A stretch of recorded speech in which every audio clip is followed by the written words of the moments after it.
Une nouvelle vidéo qui est la première d'une série où l'on va parler de comment réussir à connecter les informations que l'on a sur Binance avec son ordinateur et entre autres sur Google Sheet.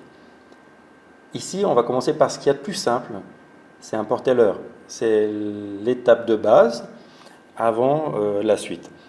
Dans de prochaines vidéos, nous verrons comment importer les prix de Binance, les trades que l'on a réalisés, les ordres que l'on a ouverts, comment poster un nouvel ordre, comment effacer un ordre et enfin le Graal, comment réaliser un robot de trading depuis Google Sheet. Donc autant vous dire, c'est tout un programme. Alors, commençons par ici. Alors surtout, déjà, il n'y a pas besoin de vous stresser. Dans le descriptif de la vidéo, vous allez trouver un lien avec ce que j'ai là en ce moment, ce que vous voyez à mon écran.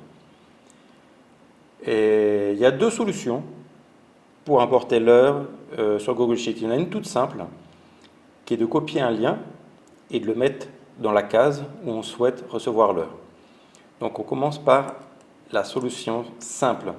Alors la solution simple, elle a un petit défaut, c'est qu'elle est non évolutive. J'en parlerai juste après. Alors on va dans Google Sheet.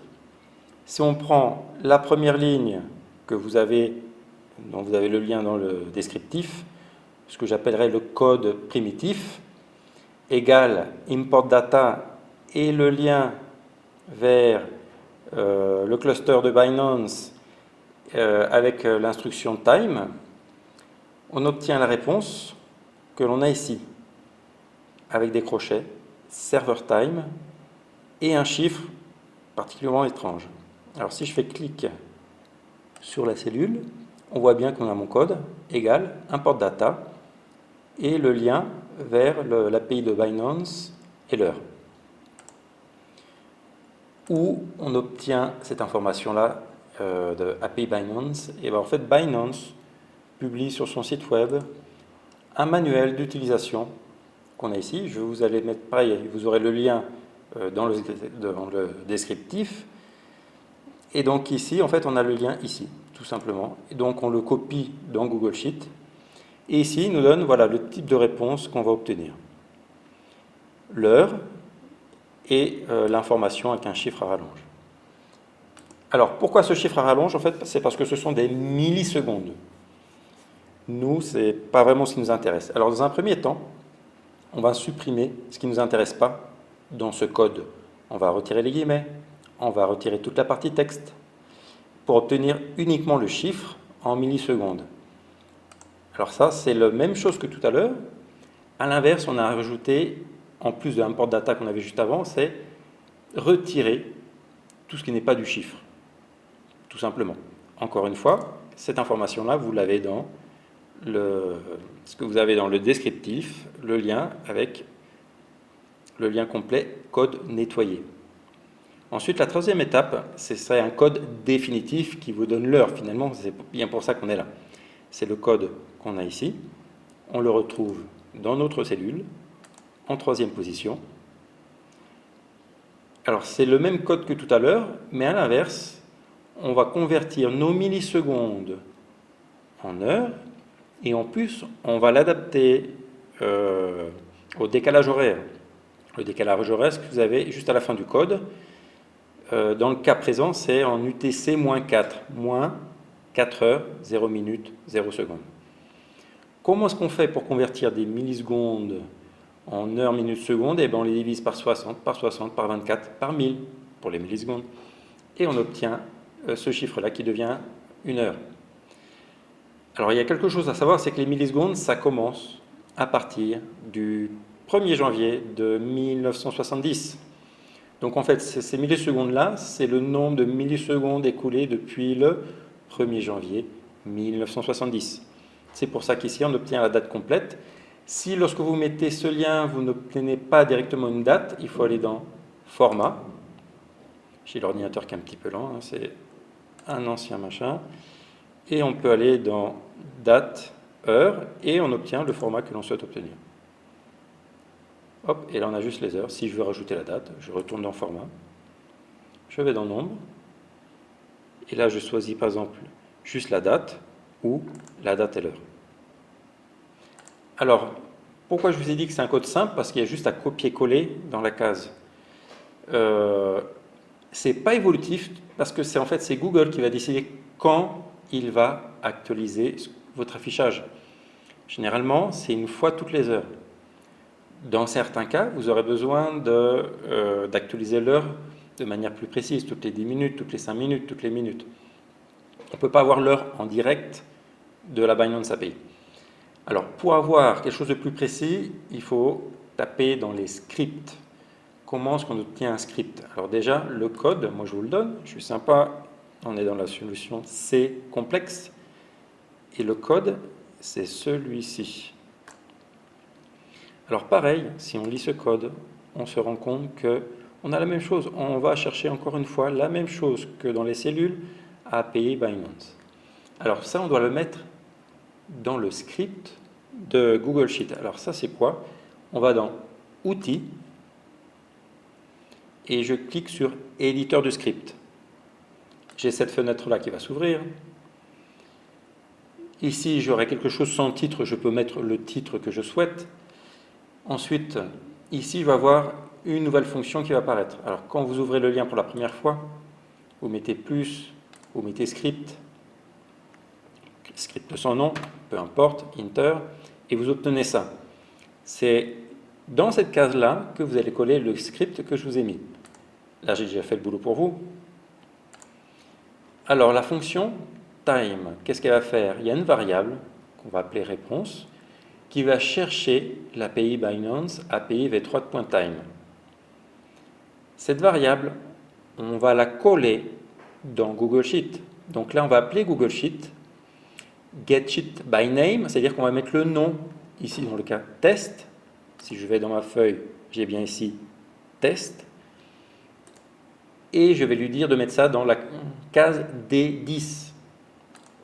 Ici, D10. Alors, pour faire l'essai, je vais l'effacer pour vous montrer que ça marche bien, ou que ça ne marche pas, on va bientôt savoir. Je viens ici, alors bien sûr, quand vous l'avez collé pour la première fois, il faut enregistrer. Ensuite, il va falloir exécuter le code. Si vous exécutez le code pour la première fois, éventuellement, Google peut vous dire « Attention, il y a un risque ». Il y a un risque pourquoi? Parce que ce code, il va chercher une information à l'extérieur de Google. Donc Google, il ne sait pas ce que c'est. Donc il va vous dire « Attention, c'est à vous de dire si vous êtes d'accord ou pas ». Là, dans le cas présent, avec ces 4 lignes de code, vous n'avez aucun risque. Donc acceptez le risque. Et ensuite, on met « Exécuter ». Alors je vais faire un petit truc sympa, voilà, « Exécuter ». Et on va voir ce qui se passe. Alors j'ai l'Internet qui est un petit peu lent, si ça marche. Alors là, j'ai une réponse avec une erreur.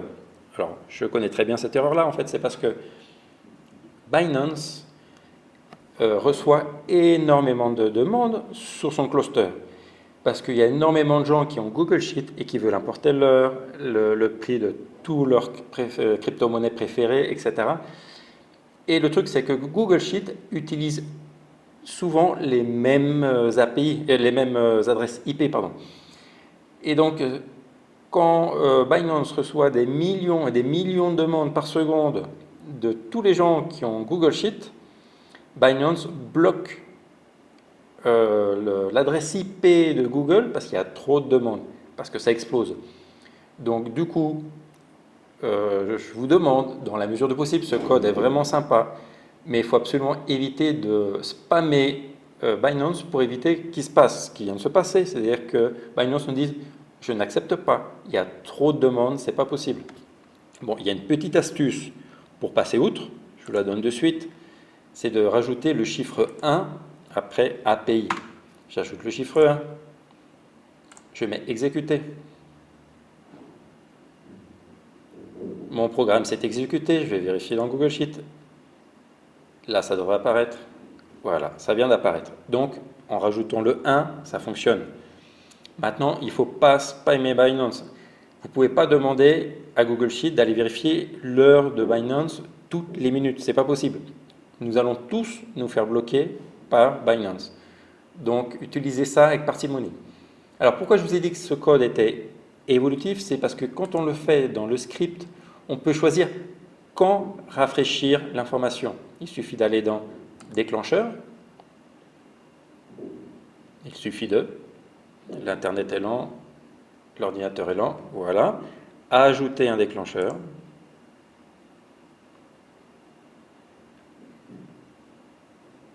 Alors, si on commence ici, c'est la seule fonction time, parce que c'est comme ça qu'on l'appelait dans le code tout à l'heure.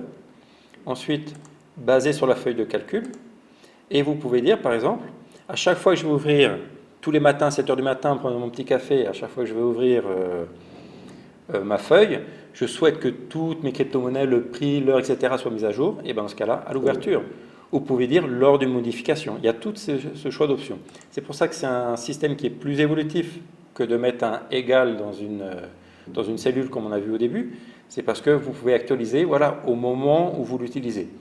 Ce que je déconseille, et je suis désolé d'insister, mais vous ne pouvez pas spammer Binance en lui demandant, par exemple, toutes les minutes, je veux savoir l'heure, alors que vous dormez 12 heures par nuit. Vous ne pouvez pas faire ça, parce que il y a deux compteurs. Il y a Binance d'un côté qui compte le nombre de demandes que vous faites, donc ils vont vous jeter, et il y a Google qui compte le nombre que vous faites vers l'extérieur, et Google, pareil, au bout d'un certain nombre de demandes, c'est Google qui va vous bloquer. Donc c'est à utiliser avec beaucoup de parcimonie. Voilà, je crois qu'on a fait le tour. On sait mettre l'heure avec un code dans une cellule.